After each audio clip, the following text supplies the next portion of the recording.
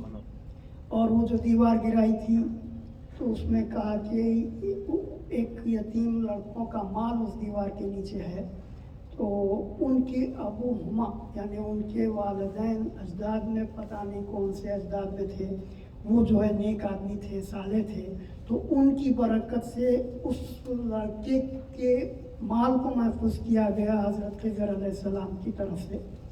تو وہ ایک وجہ بتائی.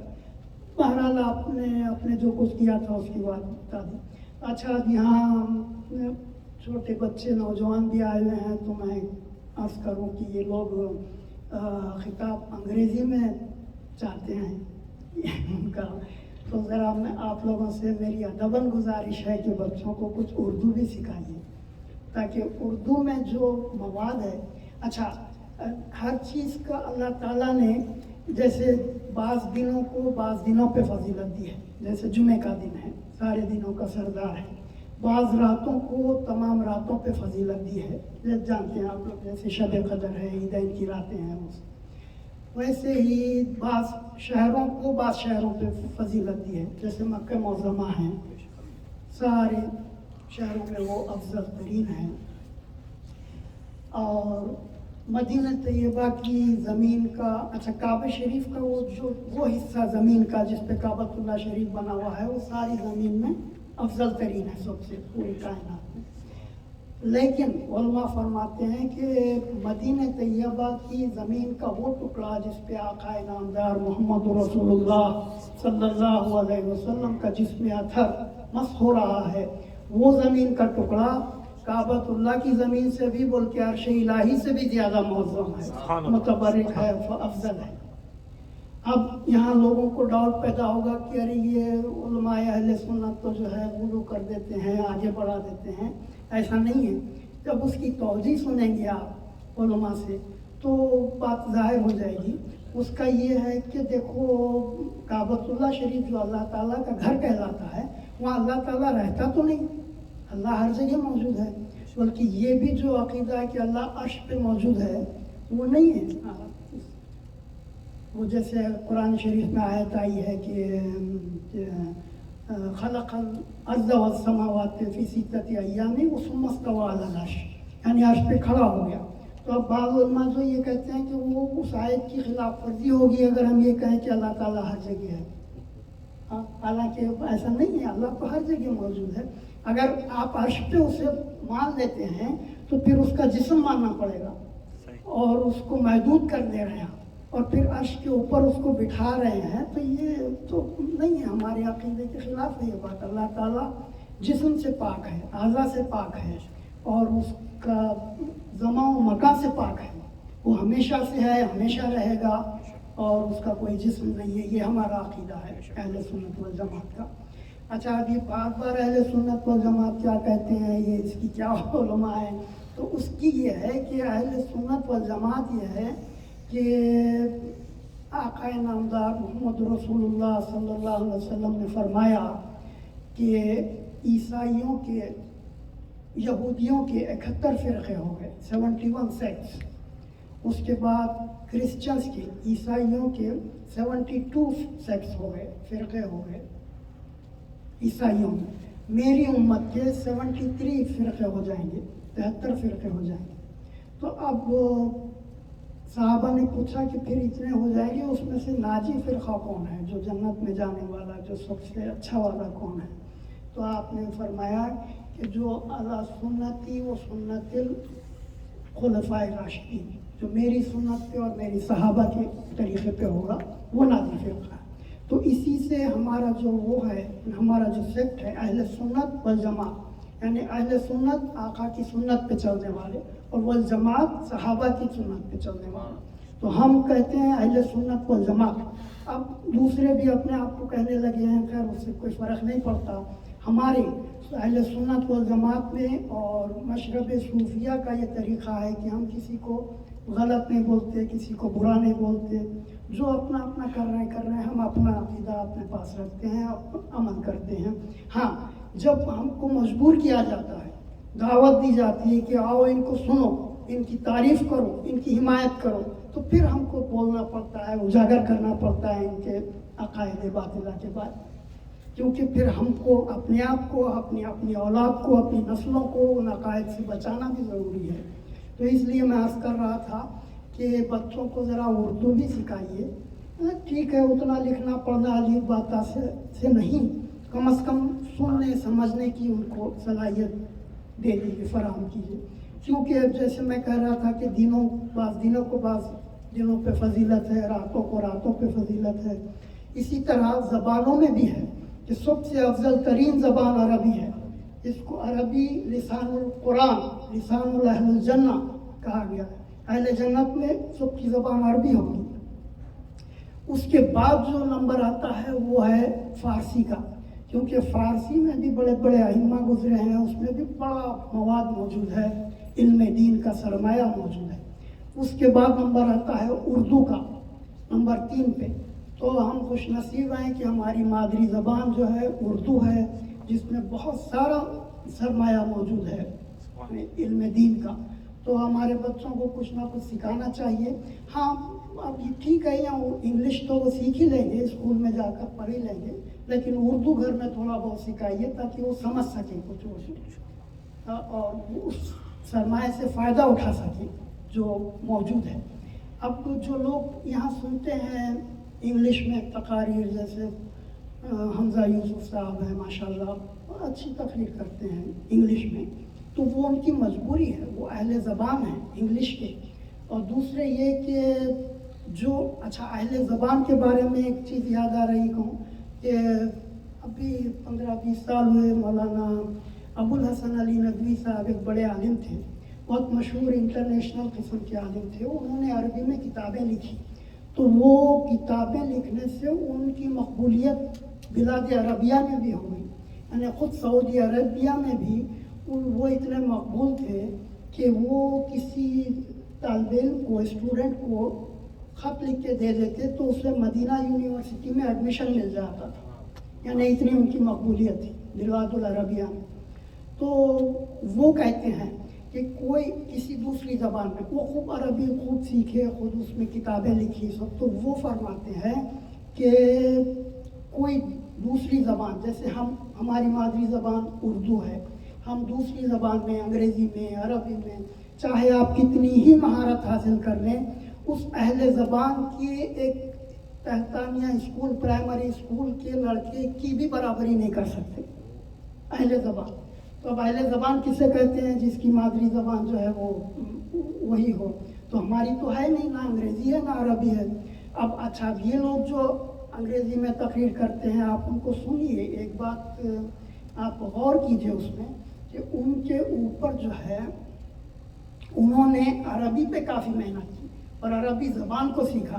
آپ ان کو سنیں گے تو ایسا لگے گا جیسے کوئی عرب بات کر رہا ہے عربی میں جب وہ بولتے ہیں. تو اردو سے زیادہ ایک قدم آگے بڑھ کر انہوں نے عربی کو سیکھا. اس کے بعد انگلش، چونکہ ان کی مادری زبان ہے، اس میں وہ تقریر کرتے ہیں، ٹھیک ہے، وہ ان کی مجبوری ہے. اب جو ہم ہیں، ہم کو یہ خوش نصیبی حاصل ہے کہ ہماری مادری زبان، ہم اہل زبان ہیں اردو کے، تو ہم کو سیکھنا چاہیے، ہمارے بچوں کو سکھانا چاہیے، کیونکہ اس میں کافی سرمایہ موجود ہے علم دین کا. بڑے علماء اگر نہیں سیکھتے ہیں، ہم انگریزی پر ہی زور دیتے ہیں اور اسی میں کر لیں گے، کہتے ہیں ٹھیک ہے، کام چلانے کی حد تک تو ٹھیک ہو جائے گا. لیکن آپ انگریزی زبان میں اردو کے جو انٹلیکچوئلس ہیں، جیسے ڈاکٹر علامہ اقبال ہیں، امام احمد رضا خان صاحب ہیں، ایسے بہت سے انٹلیکچوئلس پیدا ہوئے, وہ کہاں سے پیدا کرو گے انگریزی زبان میں؟ وہ شاعری کہاں سے لاؤ گے جو نعتوں میں, اور ابھی جیسا 2-3 شعر میں نے آپ کے سامنے کہا, پڑھ کے سنایا.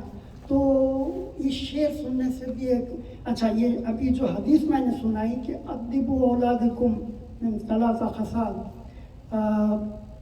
حب نبیکم, حب اہل بیتہ, و تلاوت القرآن, قراءۃ القرآن, او کما قال صلی اللہ علیہ وسلم. تو اب یہ جب تک بچوں کو وہ نعت شریف کی وہ شعر سمجھ میں نہیں آئیں گے, اس میں کہاں سے ان میں حب رسول پیدا ہوگا؟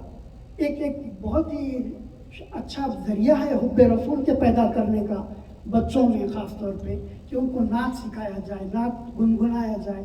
اب ہم تو اردو جانتے ہیں, نعت سن کے جھومتے ہیں, ٹھیک ہے, لیکن بچوں میں پھر وہ ہونا چاہیے نا, ان کو وہ کہاں سے, وہ سمجھ ہی نہیں رہے کیا پڑھا جا رہا ہے. تو شاعری میں, نعت کی زبان میں جو چاشنی ہوتی ہے وہ ایسا لگتا ہے, چاہے آپ کو سمجھ میں نہ بھی آئے. جیسے میں اگر ابھی کوئی فارسی کا شعر پڑھوں تو سمجھ میں نہیں آئے گی, لیکن ایسا لگے گا کانوں میں کوئی رس گھول رہا ہے. تو یہ اس زبان کی چاشنی ہے. تو زبان جزاک اللہ. تو یہ کہہ رہا تھا میں کہ زبان بھی سکھائیے. اچھا, اب یہ جو اردو میں بیان اور پھر خطبہ عربی میں, 2 خطبے عربی میں ہم دیتے ہیں, اس کی بھی میں وضاحت کرتا چلوں, یاد آ گئی ایک بات. تو لوگ بعض اس کو سمجھتے ہیں 3 خطبے دے رہے ہیں. نہیں, یہ 3 خطبے نہیں ہیں. اب جو لوگ انگریزی میں خطبہ دیتے ہیں یہاں کے حساب سے, لوکل زبان کے حساب سے, اور انڈیا میں بھی, پاکستان میں بھی بعض اردو میں دیتے ہیں, تو ان کا مطمع نظر یہ ہے, وہ یہ کہتے ہیں کہ خطبہ جمعہ جو ہوتا ہے وہ لوگوں کو برننگ ٹاپک سمجھانے کے لیے, اور جو تاریخ اسلام کی نامور ہستیاں جو گزری ہیں ان کے بارے میں سمجھانے کے لیے, کوئی نہ کوئی اس کا مقصد ہوتا ہے کہ وہ سمجھائیں. اب آپ عربی میں خطبہ دے دیں گے اور یہاں کوئی ہے نہیں عربی داں, سب اردو یا انگریزی داں پڑھے بیٹھے ہوئے ہیں, تو ان کو کیا سمجھ میں آئے گا؟ تو ہمارے علماء اہل سنت نے یہ راہ نکالی کہ اس مقصد کے لیے اردو میں پہلے جو لوکل زبان ہے, اردو ہو یا انگلش ہو یا جو بھی ہو, لوکل زبان میں بیان تھوڑا سا کر دیا جائے تاکہ وہ مقصد آپ کا پورا ہو جائے کہ لوگ برننگ ٹاپکس ہے, اسلام, تاریخ اسلام کی, مذہب اسلام کے جو مشہور واقعات ہیں, جو جیسے ابھی کربلا کا واقعہ گزرا, اب وہ جب تک نہیں بتایا نہیں جائے گا بچوں کو معلوم کیا ہوگا, حب رسول کیسا پیدا ہوگا, حب اہل بیت کیسا پیدا ہوگا, جب تک کہ ان شخصیات کے بارے میں ان کو معلومات ہی نہیں دی جائیں گی. تو یہ بھی خیر میں, اب ہم جیسا کہ ابھی میں نے کہا, ہم کسی کو غلط نہیں بولتے نہ برا بولتے, لیکن ہم کو جب وہ اس کے بارے میں فورس کیا جاتا ہے تو پھر بتانا پڑتا ہے کہ بھئی ہمارا عقیدہ کیا ہے, ان کا کیا ہے, اس میں بس پھر آپ لوگوں کی مرضی جو چاہے اختیار کریں. تو حب رسول کی بات آئی تھی, تو جو ہے اس میں وہی سکھانے کے لیے حب رسول, اردو میں نعت ان کو سکھائی جائے بچوں کو. تو اس کے بعد جو ہے میں نے وہ آیت پڑھی تھی, انا اعطیناک الکوثر. اچھا, تو یہ جو بات ہے جو اردو میں خطبہ دے رہے ہیں, خطبہ نہیں ہے, یہ بیان ہوتا ہے تھوڑا سا تاکہ وہ مقصد حل ہو جائے کہ کیا ٹاپک ہے سمجھا دیا جائے. اس کے بعد جو خطبہ ہے جمعے کا, وہ خطبہ جو ہے علماء کہتے ہیں کہ نماز کا حصہ ہے, کیونکہ ظہر کی نماز کے 4 رکعت ہوتے ہیں, تو 4 رکعت اس میں 4 میں سے 2 کم کر دیے گئے, وہ 2 کا بدل خطبہ ہے. تو خطبہ بھی ایک عبادت ہے اور نماز کی جگہ پر ہے, 2 رکعت کم کر کے یہ خطبہ رکھا گیا ہے. تو اسی لیے خطبہ سننا ضروری ہے, خطبے کے وقت بات نہیں کرنا چاہیے, ورنہ یہ صحابہ سے چلی آ رہی ہے کہ ایک شخص بات کر رہا تھا تو حضرت عبداللہ ابن عمر نے کہا کہ تیری تو نماز ہی نہیں ہوئی, جو بات کیا خطبے کے دوران. بات کرنے کی ممانعت ہے, بالکل نماز کی حالت میں جیسے بیٹھتے ہیں بیٹھا رہنا چاہیے. تو یہ تو خیر مسائل ہیں. تو اچھا, پھر وہ عربی میں خطبہ جو ہوتا ہے وہ اس لیے ہے کہ وہ نماز کا حصہ ہے. تو اب آپ جیسے نماز نہیں پڑھ سکتے کسی دوسری زبان میں, لازم ہے آپ کو عربی میں پڑھنا, تو ویسے ہی خطبہ بھی نماز کا حصہ ہے اور سنت ہے, تو اس کو بھی عربی ہی میں ادا کرنا چاہیے جیسے کہ سرکار کی سنت ہے. ایسے لوگ منبر پہ کھڑے ہو کر ہاتھ میں عصا لے کر جو کرتے ہیں، یہ عصا کا سہارا لینا بھی سنت ہے سرکار. تو یہ جو ہے آج کل چھوڑ دے رہے ہیں لوگ سنت ہیں، لیکن ہمارے علماء باقی رکھے ہوئے ہیں. تو یہ خطبہ میں سمجھا رہا تھا. تو ہمارے آپ دیکھے ہوں گے ہمارے جو عقائد کی مساجد ہیں اس میں خطبہ عربی ہی میں ہوتا ہے. اچھا، اب ان کا جو سوال کہ وہ سمجھانا چاہیے لوگوں کو، تو سمجھانے کے لیے یہ ہے کہ جب آپ نماز نہیں پڑھ سکتے، آپ کو سمجھ میں آئے یا نہ آئے، آپ کو عربی ہی میں پڑھنا ہے. ویسے یہ خطبہ ہے، تو خطبہ جو ہے صحابہ کے زمانے میں، اب یہ دیکھا جائے گا کہ کیا صحابہ نے زبان کو چینج کیا. تو اب یہ کہیں گے کہ صحابہ کے زمانے میں ان کی زبان ہی عربی تھی، لیکن صحابہ کے دور میں ہی اسلام کافی پھیل چکا تھا. روم میں چلا گیا تھا، ایران میں چلا گیا تھا، حضرت عمر کے زمانے میں خود بہت دور دور تک پھیل گیا تھا. تو کیا صحابہ نے وہاں پر خطبہ ان کی لوکل زبان میں دیا؟ نہیں دیا، ہمیشہ عربی ہی میں ہوتا ہے، آیا ہے خطبہ. تو اسی لیے ہم جو ہے ہمارے علماء عربی ہی میں رکھتے ہیں اور بالکل عین سنت کے مطابق رکھتے ہیں. اب دوسرے جو کریں سو کریں، اللہ ان کو ہدایت دے، ہمارا ہم کچھ نہیں بولتے. وہ کافی ٹائم ہو گیا ہے، تو اب وہ حدیث شریف جو میں نے پڑھی تھی اس کے بارے میں انشاءاللہ پھر کبھی، اور انا اعطیناک کے بارے میں بھی پھر کبھی. کافی ٹائم ہو گیا، معافی چاہتا ہوں آپ لوگوں سے، معذرت خواہ ہوں، لیکن ہو گیا. اللہ سب کو ہدایت دے. وآخر دعوانا الحمدللہ رب العالمین.